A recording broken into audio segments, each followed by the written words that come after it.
Hello guys, firstly good morning to all of you. Class 11th का syllabus अपन आज start करने जा रहे हैं। तो मैथमेटिक्स में सबसे पहले अपन थर्ड चैप्टर की बात करेंगे। चैप्टर थर्ड है अपना ट्रिग्नोमेट्री। ट्रिग्नोमेट्री, त्रिकोणमिति। थर्ड चैप्टर सबसे पहले अपन पढ़ेंगे जिसका नाम क्या है, त्रिकोणमिति। इसके बारे में आपने क्लास 10th में भी चर्चा की है कि ट्रिग्नोमेट्री है क्या, तो ट्रिग्नोमेट्री का यूज क्या है। तो पहले तो ये बात है कि ट्रिग्नोमेट्री क्या है। आपके एंगल्स को मेजर करने के लिए या किसी भी राइट एंगल ट्रायंगल की साइड्स को मेजर करने के लिए क्या ली जाती है, काम में ली जाती है। कोई भी राइट एंगल ट्रायंगल है उसकी साइड्स को मेजर करने के लिए हमारे ट्रिग्नोमेट्री का क्या होता है, यूज होता है। तो यहां से अपन बात करें सबसे पहले कि ट्रिग्नोमेट्री मींस एंगल्स का मेजरमेंट।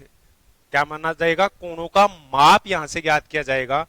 कि ट्रिग्नोमेट्री का मतलब ही क्या है कि हम किसी राइट एंगल्स की साइड्स को मेजर करने जा रहे हैं या उसके कोणों का माप ज्ञात करने जा रहे हैं।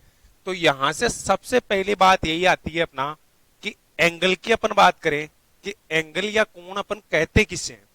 सबसे पहली बात यह है कि एंगल या कोण अपन किसे कहते हैं, किस एंगल की डेफिनेशन क्या होगी, एंगल हम किसको कहेंगे। तो देखो एंगल है क्या।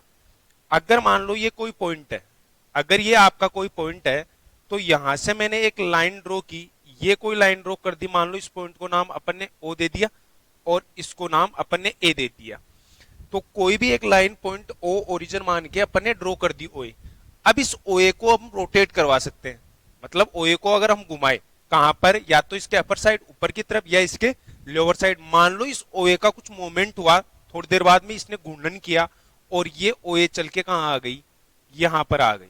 ठीक है, मान लो अब नाम इसको क्या दे दिया, बी दे दिया। तो यहां से आप देख रहे हो कि इस ओए से लेकर ओबी तक कोई घूर्णन हुआ है।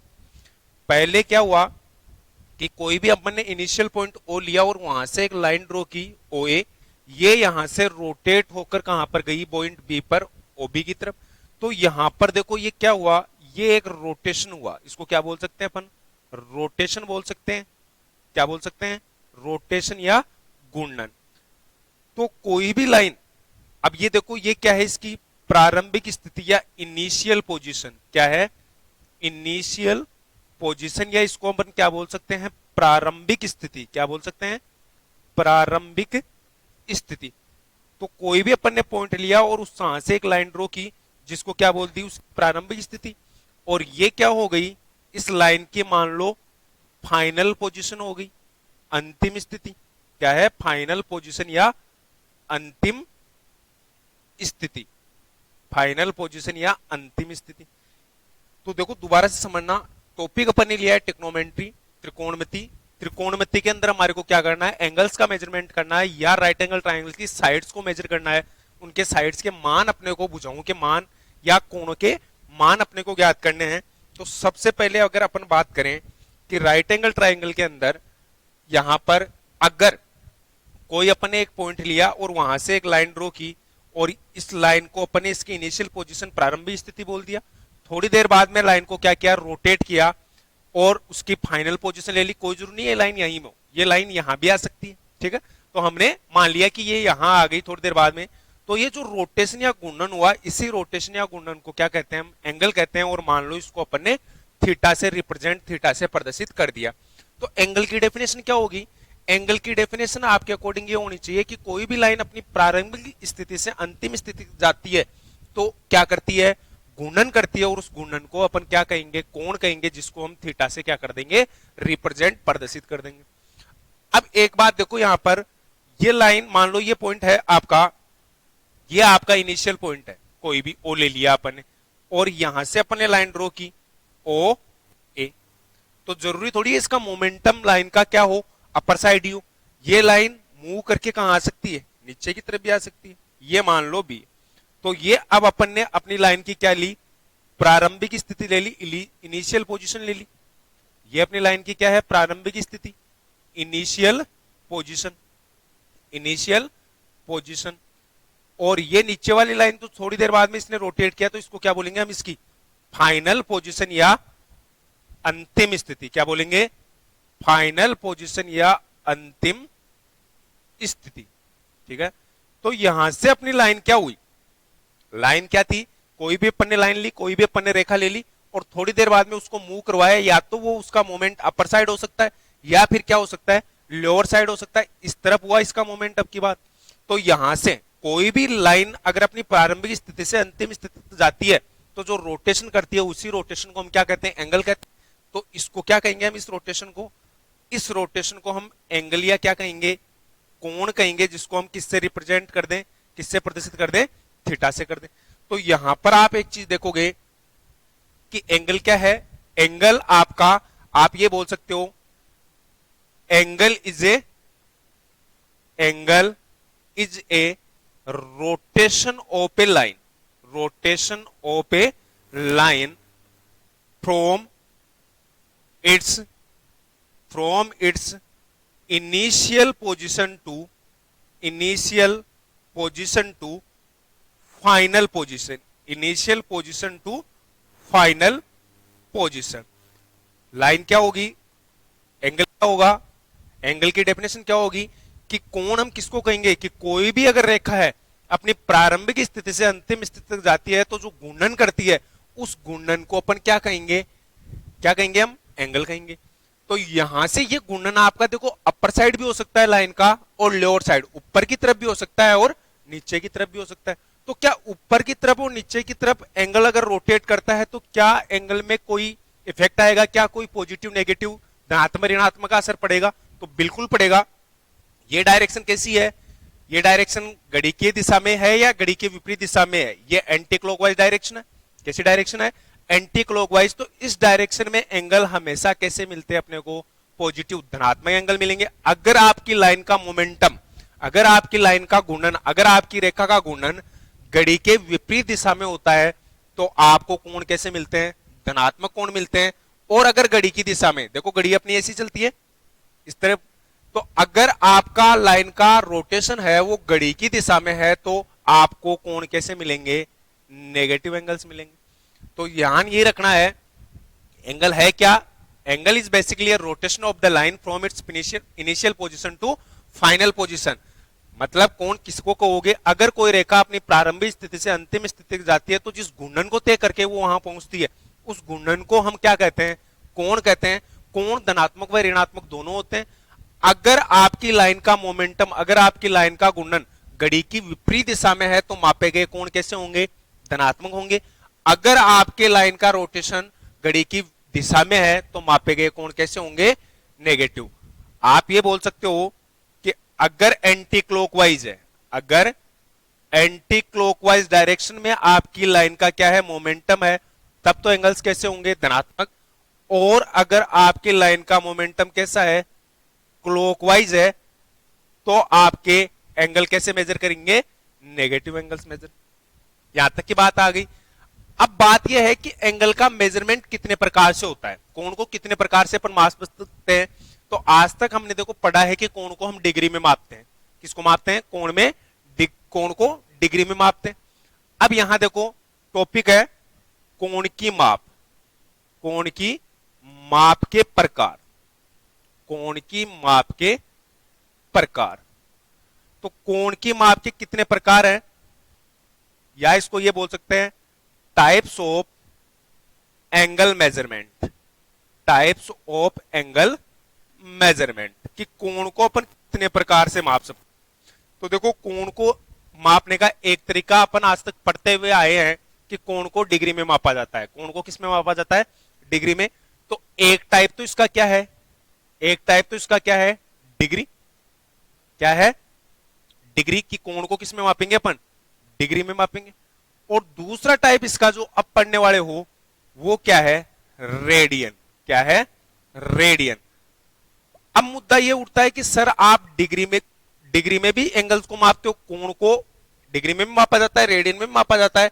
तो जब हम डिग्री में मापते आए हैं तो यहां पर हमारे को रेडियन की जरूरत ही क्यों पड़ी, हमारे को रेडियन की जरूरत ही क्यों पड़ी। तो दोनों में बेसिकली काम एक ही करते हैं, दोनों एंगल्स को ही मेजरमेंट करते हैं। तो दोनों में रिलेशन क्या है वो तो हम आगे पढ़ेंगे। पहले दोनों में डिफरेंस हमारे को पता होना चाहिए कि डिग्री मेजरमेंट और रेडियन मेजरमेंट में डिफरेंस क्या है। जब हम डिग्री में एंगल्स को मेजर करते आ रहे हैं आज तक, तो हमारे को रेडियन की जरूरत ही नहीं पड़नी चाहिए थी, रेडियन की जरूरत ही क्यों पड़ी। तो सबसे पहले बात करते हैं अपन टॉपिक ए का कि डिग्री मेजरमेंट कैसे किया जाता है, डिग्री में एंगल्स को कैसे मापा जाता है। तो देखो आपने देखा है कि अगर मान लो अभी भी बताया कि एंगल क्या होता है कि कोई भी लाइन अपनी इनिशियल पोजीशन से फाइनल पोजीशन पर जाती है। तो यहां पर मान लो कोई ये लाइन है, कोई भी ये पॉइंट ओ है इनिशियल पॉइंट, और यहां से लाइन ओ ए आई, मान लो ये रोटेट होकर, मान लो ये रोटेट होकर कहां आ जाती है, इसके परपेंडिकुलर, इसके लंबवत यहां पर आ जाती है। तो अगर अगर कोई भी लाइन, अगर कोई भी लाइन अपनी इनिशियल पोजीशन से, प्रारंभिक स्थिति, ये इस लाइन क्या है, ये इस लाइन की क्या है, इनिशियल पोजीशन, ये इस लाइन की क्या है, इनिशियल पोजीशन, प्रारंभिक स्थिति क्या है आपकी, प्रारंभिक स्थिति। थोड़ी देर बाद में इस लाइन ने क्या किया, रोटेट किया इधर की तरफ, और ये इसकी क्या आ गई, फाइनल पोजीशन आ गई। क्या आ गई, फाइनल पोजीशन या अंतिम स्थिति। ये इस लाइन की क्या हो गई, अंतिम स्थिति हो गई। तो आप ये बोल सकते हो कि डिग्री तो अपने को पता चल गया कि डिग्री क्या है, टाइप ऑफ मेजरमेंट है, एंगल्स को मापने का एक तरीका है। अब हमारे पास क्या होना चाहिए, 1 डिग्री की डेफिनेशन होनी चाहिए कि 1 डिग्री किसको कहोगे आप।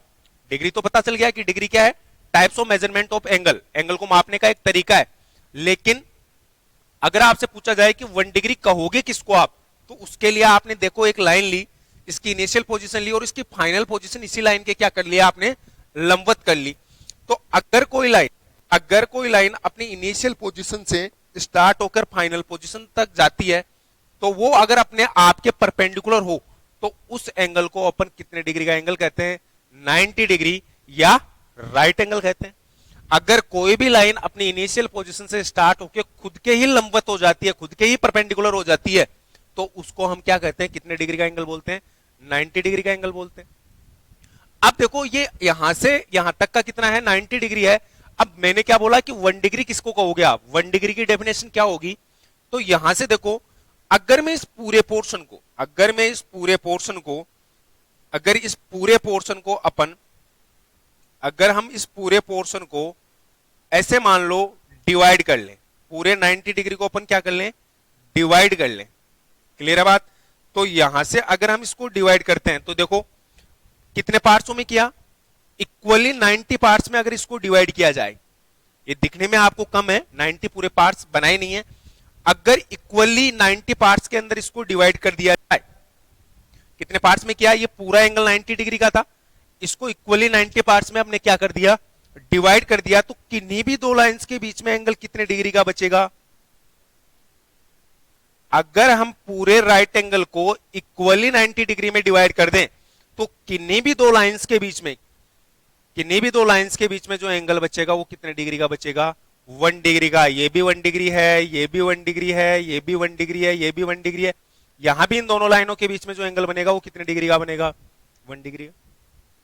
मतलब 90 डिग्री किसको कहोगे, कोई लाइन अगर अपनी इनिशियल पोजीशन से खुद के परपेंडिकुलर, खुद के लंबवत चली जाती है, तो वो कितने डिग्री का एंगल मेजरमेंट करती है, कितने डिग्री का रोटेशन हो जाता है, 90 डिग्री का। अगर उस 90 डिग्री को, अगर उस 90 डिग्री के पोर्शन को हम समान रूप से 90 भागों के अंदर बांट लें, समान रूप से 90 पार्टीशन कर लें, तो किन्हीं दो पार्टीशन के बीच में जो एंगल आएगा वो कितने डिग्री का आएगा, 1 डिग्री का आएगा। ये एंगल कितने डिग्री का होगा इन दोनों लाइनों के बीच में, 1 डिग्री का। कहीं से भी दो लाइन उठा लो, उन दोनों के बीच में क्या आएगा, 1 डिग्री। तो 1 डिग्री की डेफिनेशन क्या होगी कि अगर हम किसी 90 डिग्री को इक्वली 90 भाग्स के अंदर डिवाइड कर लेते हैं, इक्वली 90 पार्ट्स के अंदर अगर डिवाइड कर लेते हैं, तो किन्हीं दो पार्ट्स के बीच में जो एंगल आएगा वो कितने डिग्री का होगा, 1 डिग्री का होगा। तो 1 डिग्री की डेफिनेशन मिल गया आपको। 1 डिग्री की डेफिनेशन क्या होगी, अगर समकोण को समान 90 भागों में बांटने पर, समान 90 भागों में बांटने पर, समान 90 भागों में बांटने पर किन्हीं दो भागों के बीच का कोण, किन्हीं दो भागों के बीच का कोण, किन्हीं दो भागों के बीच का कोण 1 डिग्री कहलाता है। 90 डिग्री किसको कहोगे, कोई लाइन अगर अपनी प्रारंभिक स्थिति से, ये इस लाइन की क्या थी, प्रारंभिक स्थिति ओ ए, ये यहां से चल के कहां गई, ओबी पर, अपने आप के लंबवत हो गई, तो क्या कहलाएगा 90 डिग्री का कोण। अगर इस 90 डिग्री को समान 90 भागों में बांट ले तो किन्हीं दो भागों के बीच का कोण क्या कहलाएगा 1 डिग्री कहलाएगा। तो 1 डिग्री की डेफिनेशन क्या हुई कि समकोण को समान 90 भागों में बांटने पर किन्हीं दो भागों के बीच का कोण क्या कहलाता है 1 डिग्री कहलाता है। तो डिग्री की बात क्लियर होगी। डिग्री क्या था, डिग्री आपका एंगल ऑफ मेजरमेंट था। क्या था, एंगल ऑफ मेजरमेंट, कोण को मापने का एक तरीका था। तो कितने डिग्री, सबसे पहले कोण को मापने का तरीका अपन ने देख लिया। अब इसकी 1 डिग्री की डेफिनेशन अपन ने निकाल ली। अब चले अपन रेडियन पे कि डिग्री और रेडियन में फर्क क्या है। डिग्री और रेडियन में फर्क क्या है, तो सेकंड है अपना एंगल को मापने का तरीका रेडियन। सेकंड तरीका क्या है रेडियन की, रेडियन के अंदर भी क्या मापा जाता है एंगल को मापा जाता है। तो डिग्री और रेडियन में फर्क क्या है, जब डिग्री मेजरमेंट आपके पास था, हम शुरू से डिग्री मेजरमेंट करते हुए आए हैं, हमारी किन्हीं भी दो लाइंस के बीच का एंगल हम किस में मापते आ रहे हैं डिग्री में, तो रेडियन की जरूरत क्यों पड़ी, क्या दोनों में फर्क है, तो ये आपको देखना है। तो देखो डिग्री और रेडियन में मेजरमेंट का एक तरीका है कि जितनी भी अपनी ज्यामितीय आकृतियां होती है, जैसे किन्हीं दो रेखाओं के मध्य का कोण हुआ, या किसी आयत कोई रेक्टेंगुलर है उनकी दो लाइंस के, कहीं भी दो लाइंस बनती हैं, चाहे चतुर्भुज हो, रेक्टेंगुलर हो, आपका स्क्वायर हो, ठीक है, वर्ग हुआ, किन्हीं भी दो लाइंस के बीच का एंगल जब भी मेजरमेंट किया जाएगा वो किस में किया जाएगा, वो किया जाएगा आपका डिग्री के अंदर। किन्हीं भी दो लाइंस के बीच का एंगल मेजरमेंट कहां किया जाएगा डिग्री के अंदर। लेकिन रेडियन मेजरमेंट कहां होगा, जहां पर आपकी आकृति कैसी हो, वर्ताकार हो। अगर मान लो ये कोई वर्त है, अगर ये कोई वर्त है आपका, अगर कोई वर्त है, मान लो ये आपका, ये कोई वर्त लिया अपन, ठीक है, मान लो ये वर्त का क्या है सेंटर है, सेंटर को नाम दे दिया अपन ने ओ। अगर वर्त के केंद्र पर आपको कोण मापना है, जितनी भी ज्यामितीय आकृतियां हैं, आपका आयत हुआ, वर्ग हुआ, चतुर्भुज हुआ, समचतुर्भुज हुआ, कहीं भी दो भुजाएं दिखी, उन दोनों भुजाओं के मध्य का जो कोण मापा जाएगा वो किसमें मापा जाएगा डिग्री में। लेकिन अगर आपकी आकृति वर्ताकार हो, अगर आकृति कैसी हो वर्ताकार हो, तो कोण में कैसे मापा जाए, वहां पर तो हम हमारे अपरेटस को लेके बैठ नहीं सकते ना, यहां तो कोई लाइन ही नहीं दिख रही, यहां तो कोई लाइन ही नहीं दिख रही, तो जो चांदा अपन यूज करते हैं उसको किस लाइन के ऊपर रखेंगे हमारे को पता ही नहीं चलेगा।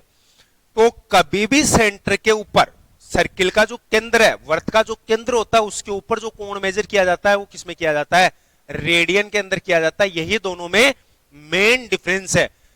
जो आपके एंगल को मापने के दो तरीके आप पढ़ने जा रहे हो, एक डिग्री और रेडियन, दोनों में डिफरेंस क्या है।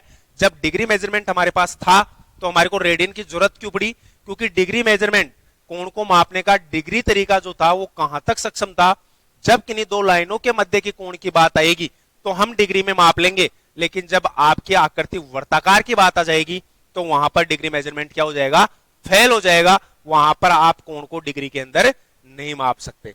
तो जब भी आकृति कैसी हो वर्ताकार हो तो किस मेजरमेंट की जरूरत पड़ेगी रेडियन की। अब समस्या यह है कि सर रेडियन में मापेंगे कैसे, या 1 रेडियन की डेफिनेशन क्या होगी, 1 रेडियन आप कहोगे किसको। तो मान लो, ये मान लो सेंटर ओ से कोई रेडियस अपने ड्रॉ की, ओ ए, सर्किल के सेंटर से सरकमफेरेंस तक की डिस्टेंस क्या कहलाती है, रेडियस कहलाती है। सर्किल के वर्त के केंद्र से लेकर उसकी परिधि तक जो लाइन जाती है उस लाइन को अपन क्या कहते हैं, वृत्त की त्रिज्या कहते हैं। मान लो इस लाइन ने मूवमेंट करके थोड़ी देर बाद में ये लाइन यहां आ गई, ठीक है, तो इस ओ ए और ओबी के मध्य कोण बना, क्या बना, कोण बना। यहां से देखो ये है, मान लो ये क्या कटा, एक चाप, एक आर्क काट दिया इन दोनों लाइनों ने। मान लो इस आर्क को आपने एल से रिप्रेजेंट कर दिया, किससे रिप्रेजेंट कर दिया, एल से, और ये वर्त की क्या है त्रिज्या, इसको क्या बोल दिया आर, और ये भी वर्त की त्रिज्या ही है, ये भी तो आपके सेंटर से सरकमफेरेंस तक की डिस्टेंस ही तो है, वर्त के केंद्र से परिधि तक की दूरी तो है। तो ये आपने इन दोनों त्रिज्याओं के द्वारा वर्त के परिधि के ऊपर जो चाप काटा उसको किससे डिनोट कर दिया, एल से, और ये वर्त की त्रिज्या को आर से, और इन दोनों लाइनों के मध्य कोई कोण बना उसको क्या रिप्रेजेंट कर दिया, थीटा कर दिया। तो यहां से इस एल, आर और थीटा, आर क्या है, आर है आपकी रेडियस, देखो यहां आर क्या माना है आपने, रेडियस है, आर का मतलब क्या है, रेडियस, त्रिज्या, इस वृत्त की त्रिज्या है, ठीक है। एल क्या है, लेंथ ऑफ आर्क, एल क्या है, length of arc, length of arc, चाप की लंबाई, क्या है, चाप की लंबाई, ठीक है। और थीटा क्या है?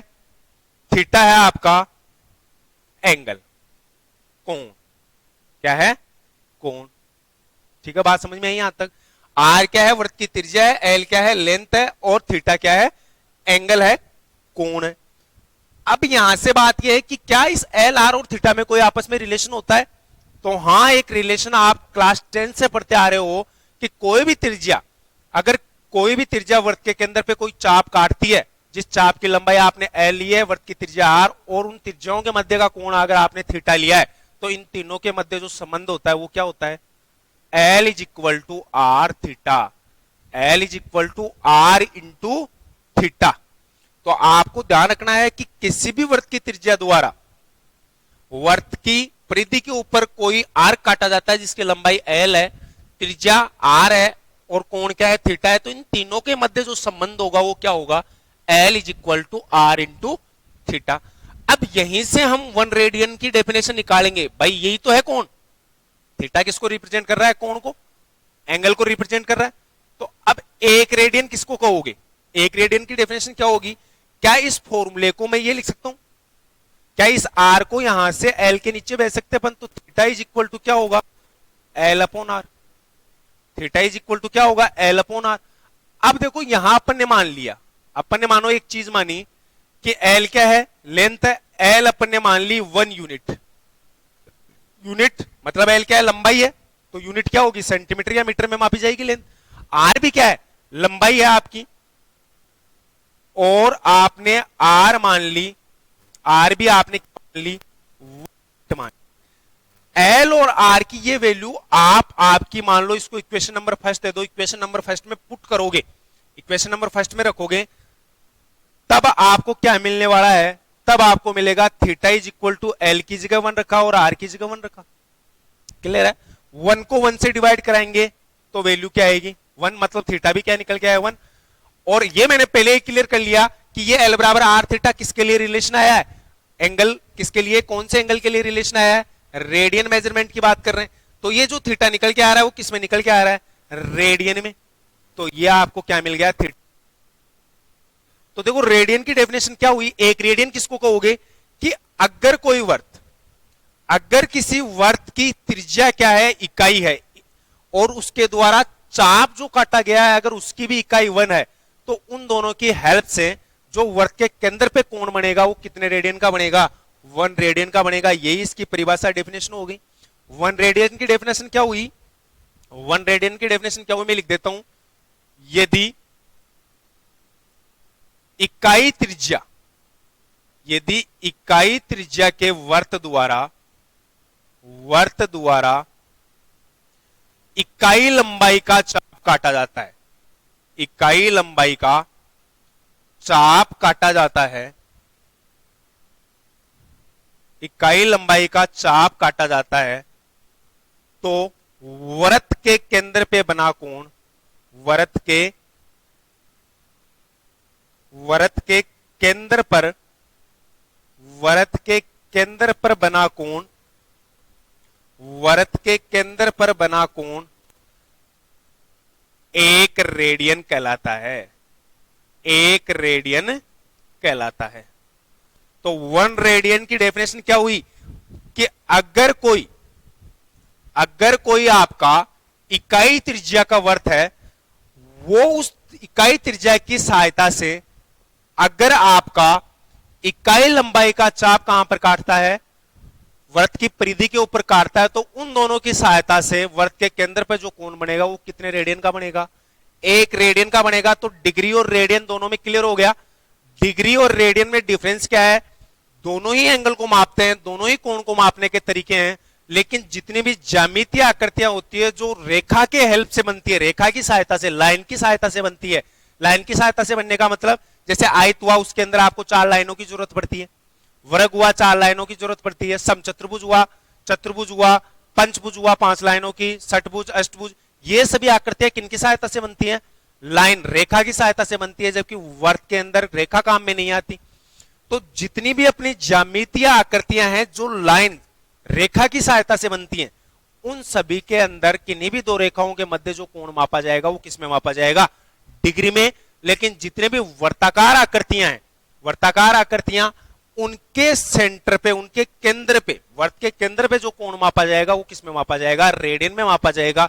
यही दोनों में मेन डिफरेंस है कि रेडियन मेजरमेंट कहां का करेंगे और आप डिग्री मेजरमेंट, तो ज्यामितीय आकृतियों के अंदर मापा जाने वाला कोण किस में मापोगे? डिग्री में। जबकि वर्तीय आकृतियों में जो कोण मापा जाएगा वो किस में मापा जाएगा?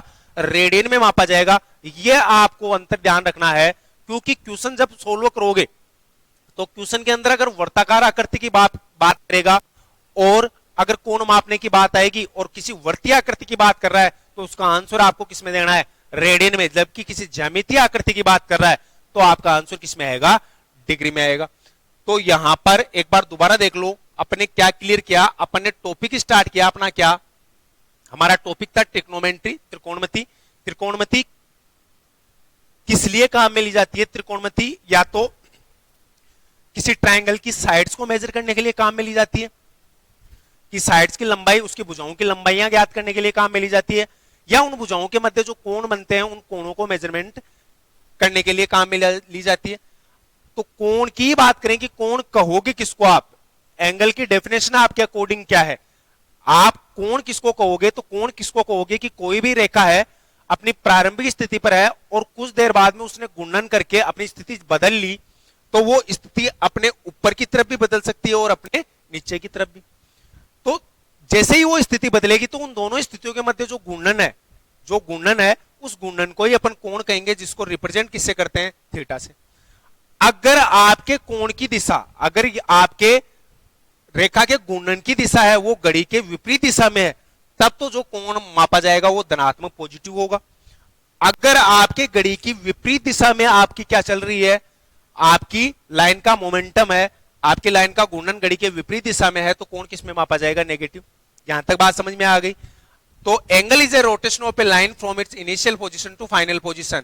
एंगल की परिभाषा क्या हुई कि कोई रेखा अगर अपनी प्रारंभिक स्थिति से अंतिम स्थिति जाती है तो जो घूर्णन करती है उस घूर्णन को क्या कहते हैं? हम कोण कहते हैं। अब कोण मापते कैसे हैं? तो कोण को मापने के दो तरीके, एक तो डिग्री मेजर और एक रेडियन। एक तो डिग्री में मापते हैं और एक रेडियन में। तो डिग्री कहां, रेडियन कहां यूज होता है? पहले तो हमारे को एक डिग्री कहोगे किसको? तो कोई भी अगर रेखा है अपनी प्रारंभिक स्थिति से अपने लंबवत जाती है तो वो 90 डिग्री की दूरी तय कर लेती है, 90 डिग्री का रोटेशन कर लेती है। अगर उस 90 डिग्री को बराबर 90 भागों में बांट लें तो किन्हीं भी दो भागों के बीच में जो कोण बनता है वो क्या कहलाएगा? 1 डिग्री कहलाएगा। क्लियर है बात? तो 1 डिग्री किसको कहोगे कि समकोण को समान 90 भागों में बांटने पर किन्हीं दो भागों के बीच का कोण क्या कहलाता है? 1 डिग्री। डिग्री के बारे में क्लियर हुई? किन आकृतियों के ऊपर काम में आएगा? फॉर एग्जाम्पल, जहां भी लाइन्स यूज होंगी, जैसे आपका आयत हुआ, रेक्टेंगुलर हो गया, वर्ग स्क्वायर हो गया, चतुर्भुज हो गया, जो लाइनों की हेल्प से बनते हैं उन सभी के बीच में जो कोण मेजर किया जाएगा वो किस में किया जाएगा? आपका डिग्री में मेजर किया जाएगा। बात करें रेडियन, दूसरा मेजरमेंट कोण को मापने का तरीका रेडियन है। मान लो रेडियन, तो रेडियन के अंदर अगर लाइन ना बने, मान लो आपको कोई गोली आकृति दे दे और ये मान लो एक वर्त लिया जिसका केंद्र क्या हो गया? ओ हो गया। ये इस वर्त की एक त्रिज्या ली अपन ने ओ ए, एक त्रिज्या क्या ली? ओ बी, और इन दोनों के बीच में भी तो कोण बन रहा है। तो ये कोण किसके हेल्प से बन रहा है? ये जो आर्क काटा गया है, आपकी वृत्त की परिधि के ऊपर एक चाप काटा गया, उस चाप की लंबाई अपन ने एल ले ली, वृत्त की त्रिज्या को हमने आर से दर्शा दिया, और इन दोनों के मध्य जो कोण है उसको किससे दर्शा दिया? थीटा से। तो आर क्या हुई? रेडियस हुई। एल क्या हो गई? लेंथ हो गई। चाप की त्रिज्या हो गई। और थीटा क्या हो गया? एंगल। तो इस एल, आर और थीटा में जो संबंध होता है वो क्या होता है? एल बराबर आर थीटा होता है।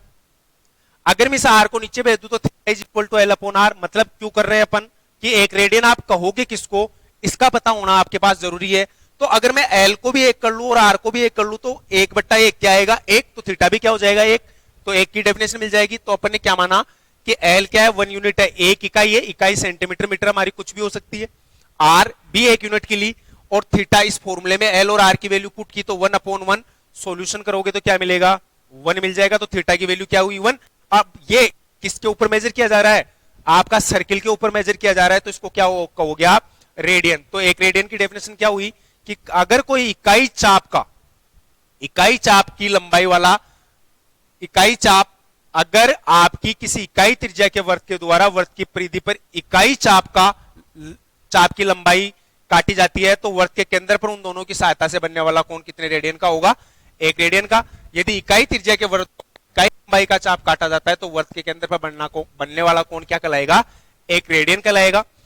अब यहां से क्या इन डिग्री और रेडियन दोनों में आपस में संबंध है क्या, तो देखो यहां इन दोनों में आपस में संबंध क्या है कि अगर आपको रेडियन दे दे, अगर कोई कोण रेडियन दे दे और बोले इसको डिग्री में बदलो, तो देखो degree is equal to formula क्या होता है आपका 180 upon pi into radian, 180 upon pi into radian.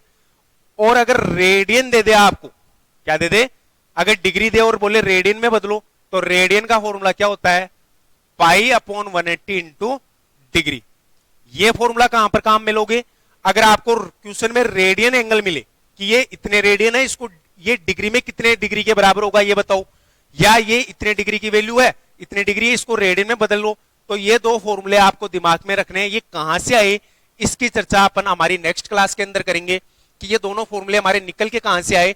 तो यहां तक की बात आपको ढंग से समझनी है। सबसे पहले बेसिक से अपन हमारी क्लास को स्टार्ट करने जा रहे हैं। कल से अपन क्वेश्चंस भी सोल्व करेंगे इनके ऊपर कि रेडियन मेजर दे दे तो डिग्री में कैसे बदलेंगे, डिग्री मेजर दे दे तो रेडियन में कैसे बदलेंगे। यहां तक का आपको क्लास लेनी है और उसको ढंग से समझना है। इससे आगे की बात अपन अपनी नेक्स्ट क्लास में कल करेंगे। Thank you so much.